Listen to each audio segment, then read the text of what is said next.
There's a moment many people over 50 never forget, sitting in the doctor's office, expecting a routine checkup, and then hearing words you didn't see coming. Your creatinine is high. For some, it sounds harmless. For others, it's terrifying. What does it even mean? Why does a number in your blood suddenly feel like a countdown clock for your kidneys, your health, even your independence? I've seen this moment bring tears to strong men and silence to women who rarely lose their words. I'm Dr. Brian, and welcome to Vital Science for Seniors. I've spent decades walking alongside older adults who want to live longer, stronger, and free from the fear of decline. Today, I want to take you behind the medical curtain to show you 9 of the fastest, most effective ways to lower creatinine and protect your kidneys. Some may surprise you. One in particular has shocked even fellow doctors.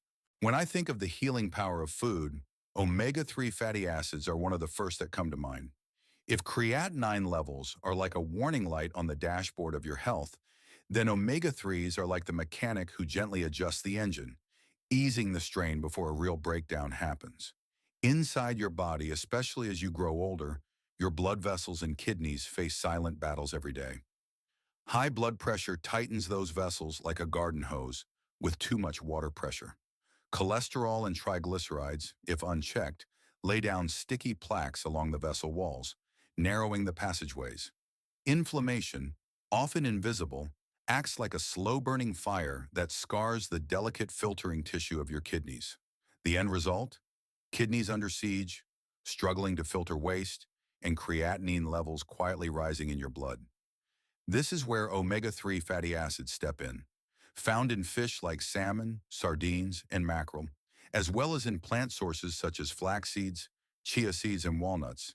These special fats are anti-inflammatory warriors. A major clinical study published in the Journal of the American Society of Nephrology showed that omega-3 supplementation not only reduces inflammation, but can slow the progression of chronic kidney disease, even in patients who were already in the advanced stages. Imagine that. Nutrients powerful enough to protect the very filters your life depends on. One of my patients, Thomas, a 67-year-old retired carpenter, came to me with creatinine levels climbing steadily year after year. He felt fine. No pain, no dramatic symptoms. But the lab work told a different story. I recommended adding omega-3 supplements to his routine along with more oily fish twice a week.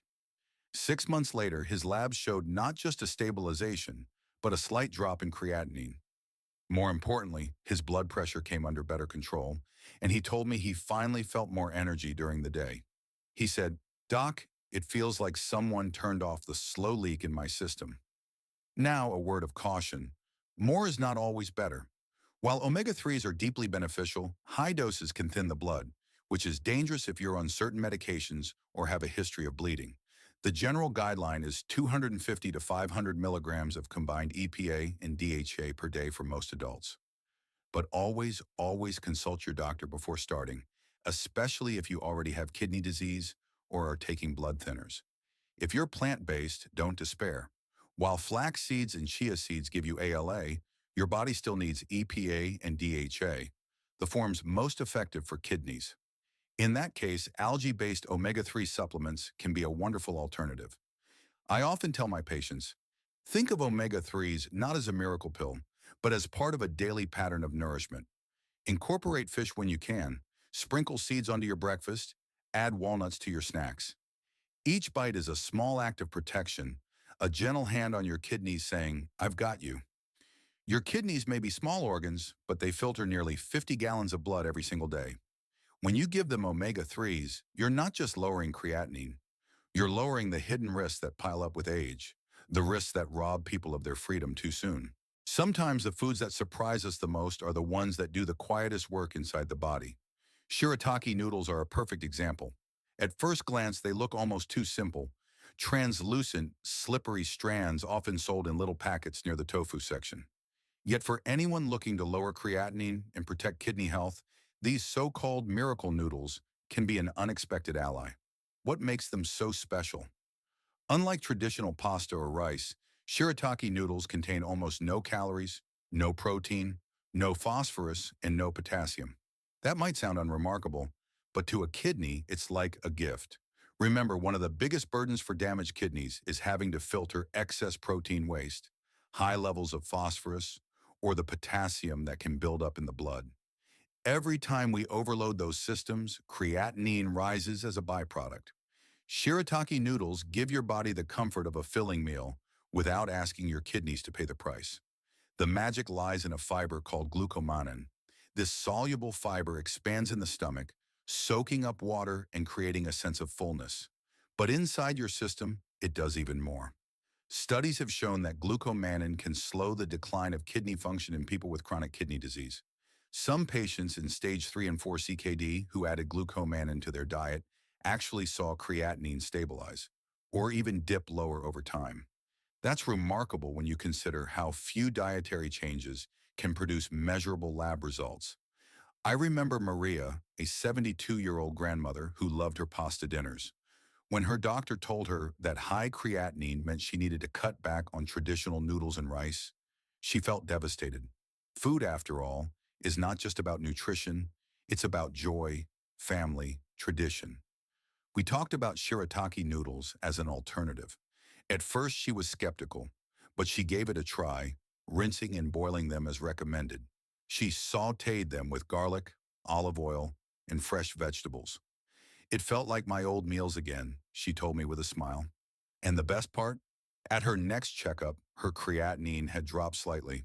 For her, it wasn't just numbers, it was hope. Beyond kidney protection, shirataki noodles carry other health benefits that ripple outward. Because glucomannan slows the absorption of sugar, it can help manage diabetes, a major cause of kidney disease in the first place. It also lowers LDL, the bad cholesterol, and supports weight management, another critical piece of senior health. For many of my patients who feel trapped between foods they love and foods their kidneys can handle, shirataki noodles offer freedom. Of course, preparation matters. Straight from the package, the noodles have a distinct smell that can be off-putting. But with a good rinse under hot water and a quick boil for 2 or 3 minutes, that disappears. Pair them with flavorful sauces, lean proteins, or plenty of vegetables. Just remember, because glucomannan absorbs so much water, you'll want to drink extra fluids with your meal, unless your doctor has restricted fluids for advanced kidney disease. When you choose shirataki noodles, you're not just swapping out pasta. You're sending your kidneys a message. I hear you, I'm protecting you, and I'm willing to adapt. In the grand scheme of kidney health, that willingness to make small, creative changes adds up. Every thoughtful choice builds a safety net around your independence, allowing you to enjoy meals with your loved ones while keeping your kidneys safe. When we talk about creatinine, we're really talking about the byproducts of energy, waste left behind after your muscles do their work. That's why creatinine levels rise not only with kidney strain, but also with muscle metabolism. And here's where another nutrient enters the story: L-carnitine. L-carnitine is a compound your body makes naturally, and its job is elegant. Think of it as a shuttle bus carrying fatty acids into the mitochondria, the tiny power plants inside your cells, so that energy can be produced. Without enough L-carnitine, this shuttle service slows down, and your body struggles to make efficient energy. The result can be fatigue, muscle weakness, and, for many people with kidney disease, worsening anemia and rising creatinine. I'll never forget Harold, a 70-year-old retired teacher who came to me exhausted. His lab showed stage 4 chronic kidney disease and anemia. He described his life as moving through molasses. Every step felt heavy, every chore overwhelming. His creatinine was climbing, his energy sinking. We tested and confirmed what I suspected: a deficiency in L-carnitine. This is common in people with reduced kidney function because the kidneys play a role in processing and balancing this nutrient. I recommended he try acetyl L-carnitine supplements, the form best absorbed for people with CKD. Within weeks, Harold noticed a difference. His energy lifted, his shortness of breath eased, and he even returned to his morning walks. His creatinine didn't vanish, of course, but the trend slowed, giving him more time and more quality of life. Research backs up Harold's experience. Studies have shown that L-carnitine supplementation in patients with chronic kidney disease can reduce anemia, lower inflammation, and improve energy levels. Some trials even reported modest reductions in creatinine levels, likely because the nutrient reduces muscle breakdown and stabilizes metabolism. The FDA has approved L-carnitine as a treatment for certain types of anemia related to kidney disease, underscoring how important it can be. So where can you find it? Naturally, L-carnitine is richest in animal foods, red meat, poultry, and fish. For people who eat these foods regularly, levels may be sufficient. But if you're following a plant-based diet or if kidney disease has already limited your body's ability to process carnitine, supplementation may be necessary. The typical recommendation is about 1 gram per day, sometimes up to 2 grams, but it must always be tailored by your healthcare provider. Safety is worth noting. At normal doses, side effects are usually mild, occasional nausea or stomach upset. But at higher doses, some people may experience diarrhea, cramps, or vomiting. That's why I always emphasize don't start L-carnitine on your own. Work with a doctor who understands your kidney status and your medications. What I love about L-carnitine is that it represents more than just a supplement. It represents the way the body's interconnected. Kidneys don't work in isolation. They influence energy, blood, muscles, and even mood. When creatinine rises, it's a signal not just of kidney strain, but of a whole system under pressure. By restoring one missing piece like L-carnitine, you can help the whole body function more smoothly. For seniors, energy is everything. It's the difference between joining your family on a walk or staying home in the chair. It's the difference between independence and dependence. Supporting your kidneys with L-carnitine is one more way to keep your body moving, your spirit engaged, and your creatinine from climbing unchecked. There's a certain thrill in discovering that something as small and natural as a plant compound can change the course of a disease as serious as kidney failure. Berberine is one of those discoveries. Found in plants like golden seal, barberry, and Oregon grape, this bright yellow compound has been used in traditional medicine for centuries. And in the past 2 decades, science has begun to confirm what our ancestors seemed to know. Berberine is a powerhouse for health, especially when it comes to lowering creatinine and protecting fragile kidneys. At its core, berberine is like a master switch for metabolism. When it enters the body, it activates an enzyme called AMPK, often referred to as the body's metabolic thermostat. Once AMPK is switched on, blood sugar levels tend to stabilize, cholesterol begins to drop, and inflammation quiets down. Each of these shifts matters tremendously for the kidneys. High blood sugar, left uncontrolled, burns through the kidney's delicate filters, leaving behind scars. High cholesterol clogs the blood vessels that supply the kidneys, starving them of nutrients. Inflammation acts like rust, corroding the fragile tissues. Berberine steps in and gently dials all of these dangers down. I remember a patient named Ruth, 74 years old, who had been battling diabetes for nearly 2 decades. By the time she came to me, her creatinine had been creeping up for years, and her kidneys were showing clear signs of distress. She was taking multiple medications, but her blood sugar remained stubbornly high.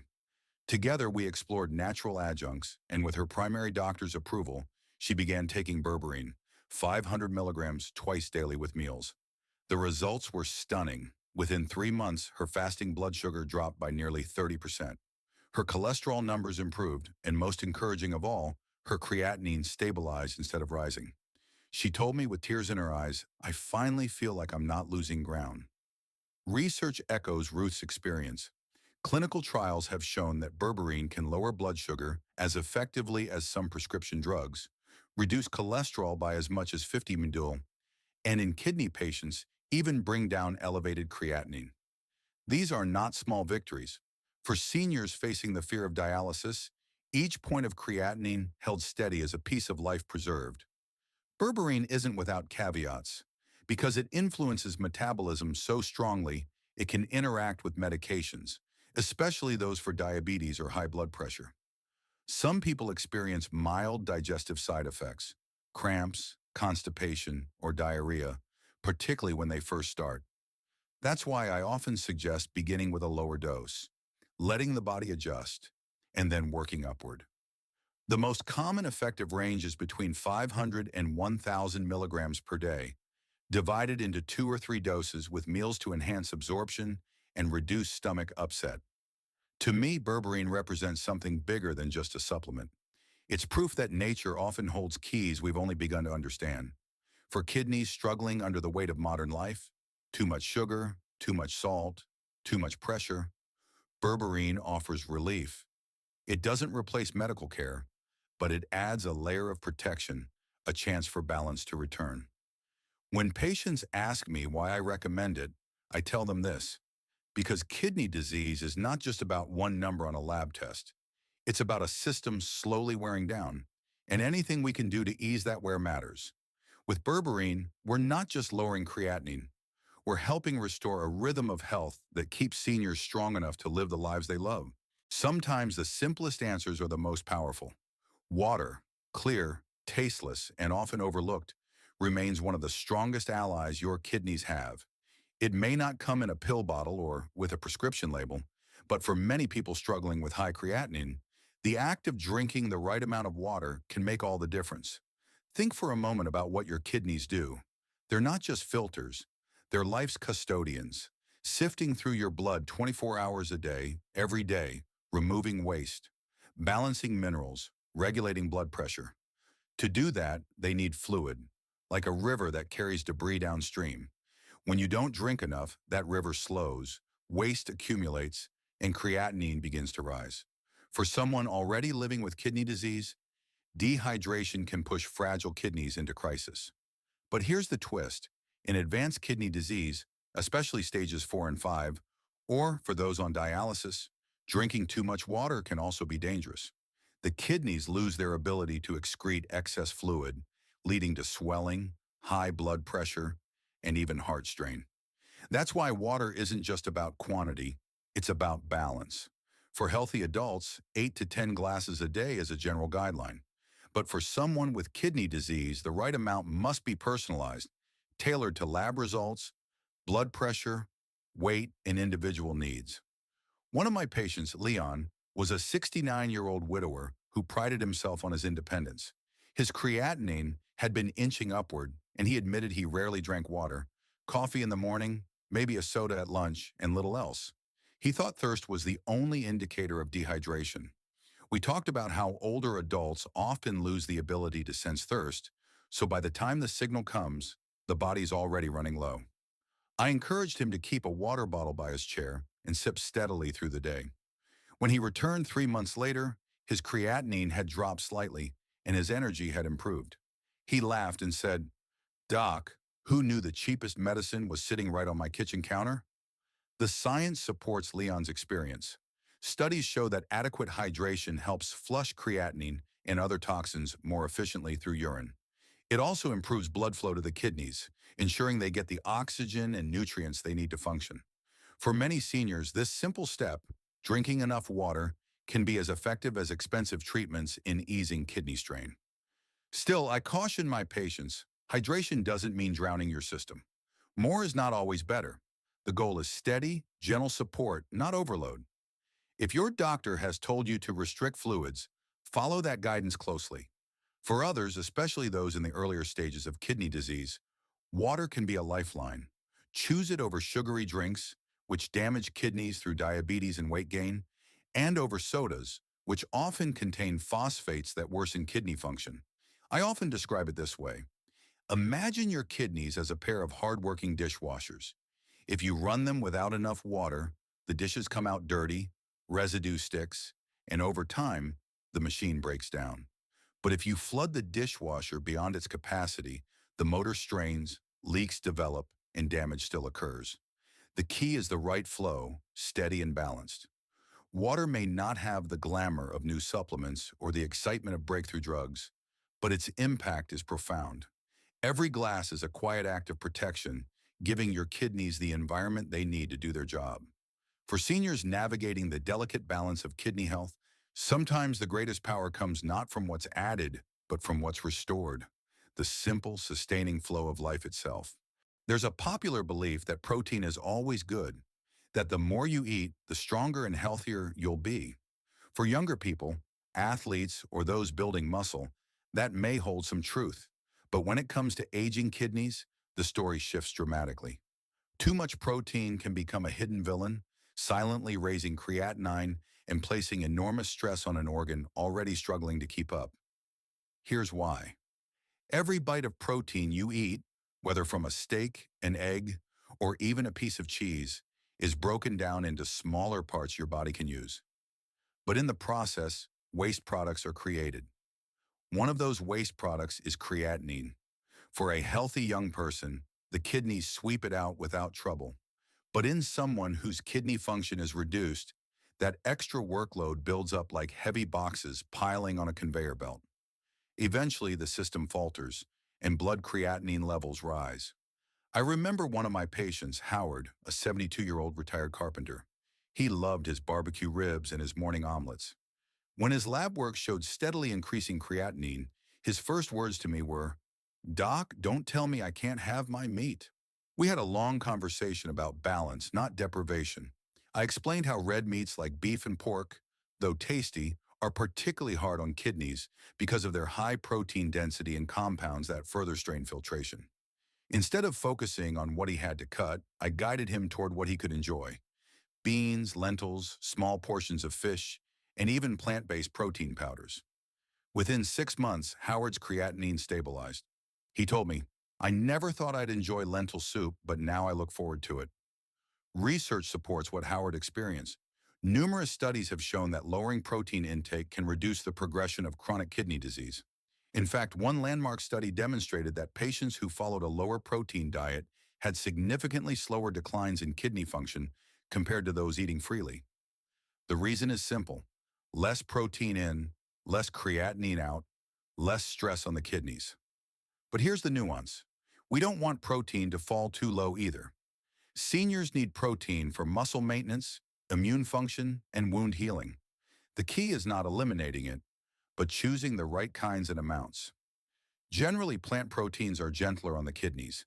Foods like lentils, chickpeas, nuts, and quinoa offer the building blocks your body needs, while producing fewer harmful byproducts. If you still enjoy animal proteins, fish and small portions of poultry are safer options than red meat. Portion control is also crucial. A serving of meat should be about the size of your palm, not the oversized cuts served at many restaurants. Pairing proteins with vegetables and whole grains adds bulk and satisfaction without overwhelming your kidneys. I sometimes use a metaphor. Imagine your kidneys as two factory workers nearing retirement. For years they've worked overtime, keeping up with every order.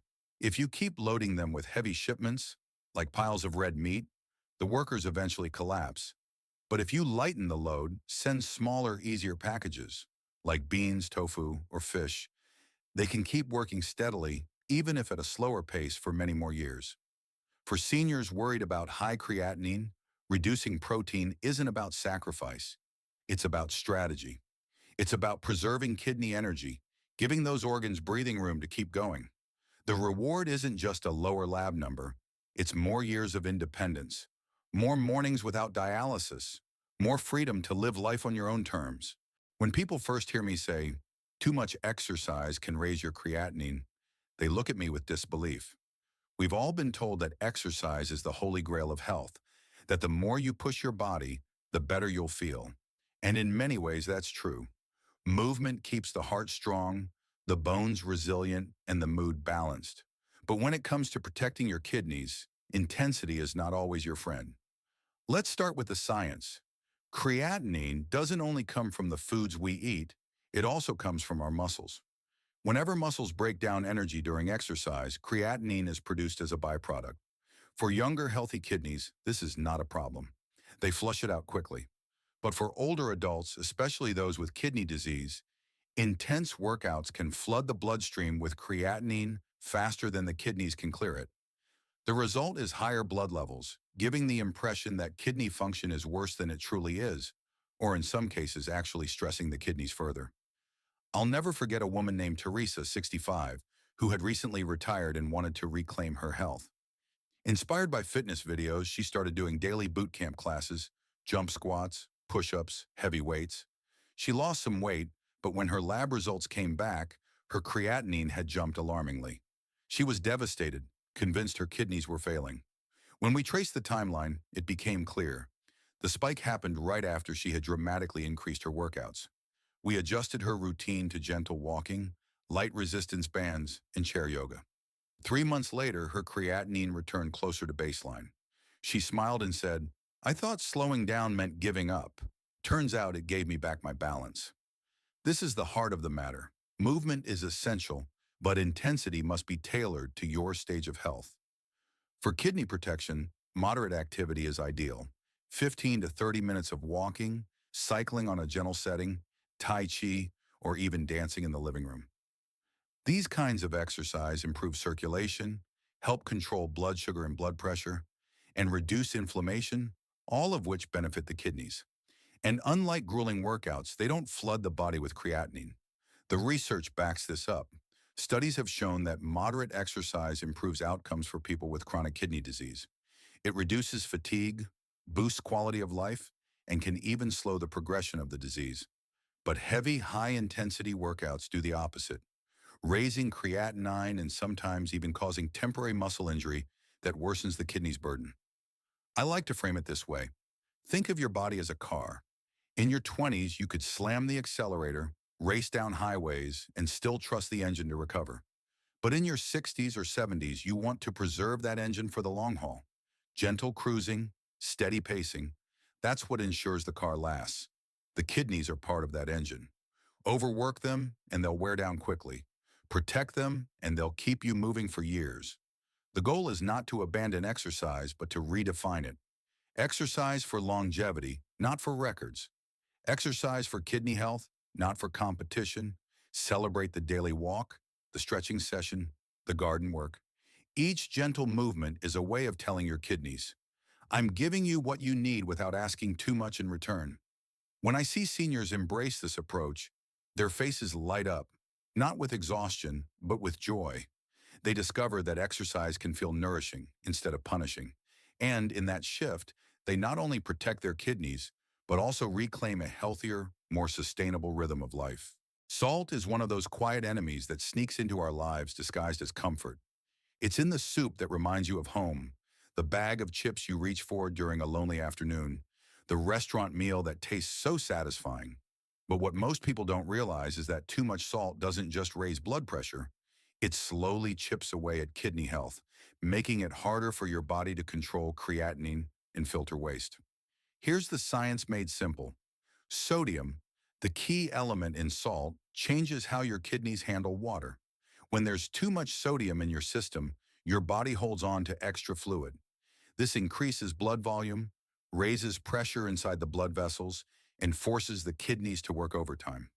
Over years, this constant strain damages the tiny filters inside your kidneys, the glomeruli, and the end result is higher creatinine levels and worsening kidney disease.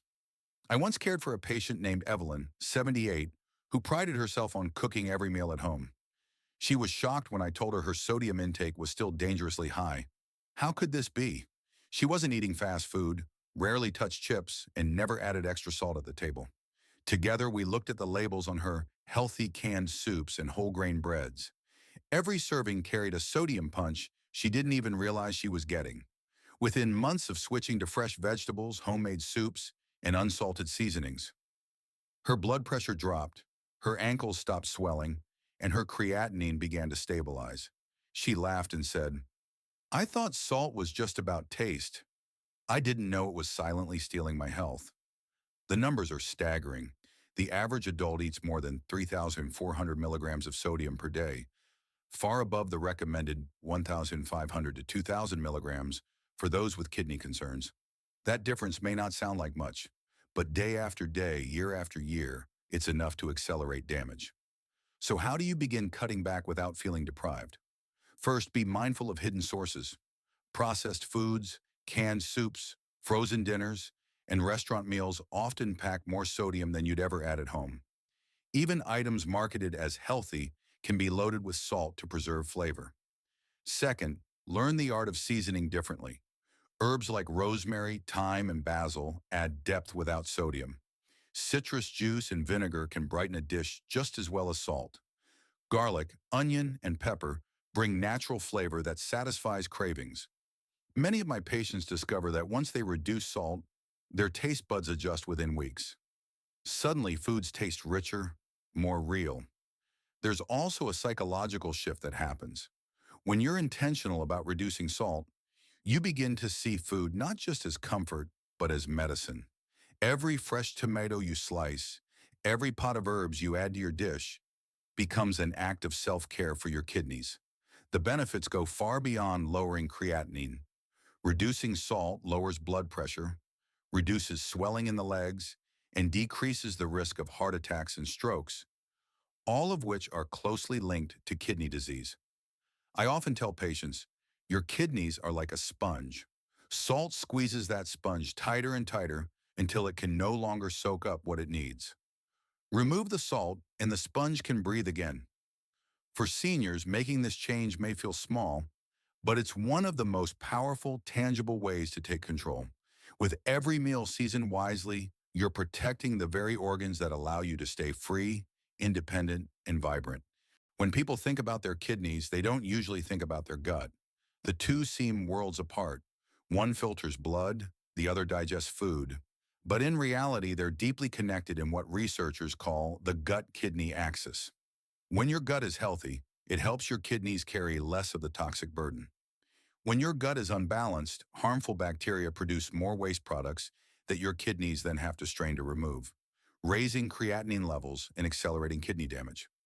I once worked with a gentleman named Robert, 72, who had been struggling with both chronic constipation and worsening kidney function.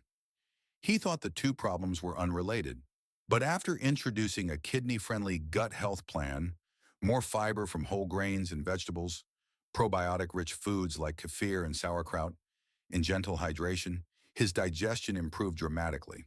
Within a few months, not only did he feel lighter and more energetic, but his creatinine stabilized for the first time in years. He told me, "Doctor, I never knew that healing my stomach would help my kidneys breathe easier." Here's why this matters. Your gut is home to trillions of bacteria, some helpful, some harmful. When the helpful bacteria thrive, they break down food efficiently, produce vitamins, and reduce toxins that burden the kidneys. But when harmful bacteria dominate, they produce waste products like indoxyl sulfate and picrosol.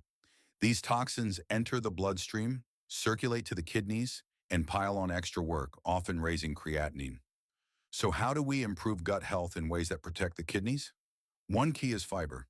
Unlike protein, which increases creatinine, fiber helps sweep waste through the digestive tract before it even reaches the kidneys. Soluble fiber found in foods like oats, apples, beans, and flax seeds is especially helpful. It acts like a sponge, binding toxins in the gut and carrying them safely out of the body. Another important step is incorporating fermented foods.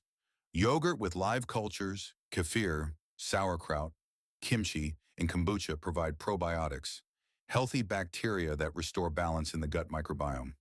These foods don't just help digestion, they actively reduce the amount of toxin-making bacteria, lowering the kidney's workload. For people who can't tolerate fermented foods, probiotic supplements may be an option, but always check with a doctor to choose the right strain and dose. Equally important is prebiotics, the food that fuels good bacteria. Think garlic, onions, asparagus, bananas, and leeks. By feeding your healthy gut bacteria, you give them the strength to keep harmful bacteria in check. Science supports this connection. A 2019 review in Nature Reviews Nephrology highlighted how targeting the gut microbiome in kidney disease patients reduced harmful metabolites and improved overall kidney function. What's fascinating is that something as simple as changing what we eat can directly impact how well our kidneys can filter waste. For seniors, this approach has another hidden gift. It improves energy and mood. A healthier gut helps regulate hormones like serotonin, often called the happiness chemical. Patients frequently report that as their digestion improves, they sleep better, feel calmer, and find more joy in daily life. I tell my patients this: protecting your kidneys isn't just about what you avoid, it's about what you add. Add fiber, add probiotics, add the foods that make your gut a thriving ecosystem. In doing so, you create a partnership between your gut and your kidneys, two organs quietly working together to give you more years of freedom and vitality. The gut and the kidneys may be far apart in the body, but their destiny is tied. Heal one and you protect the other.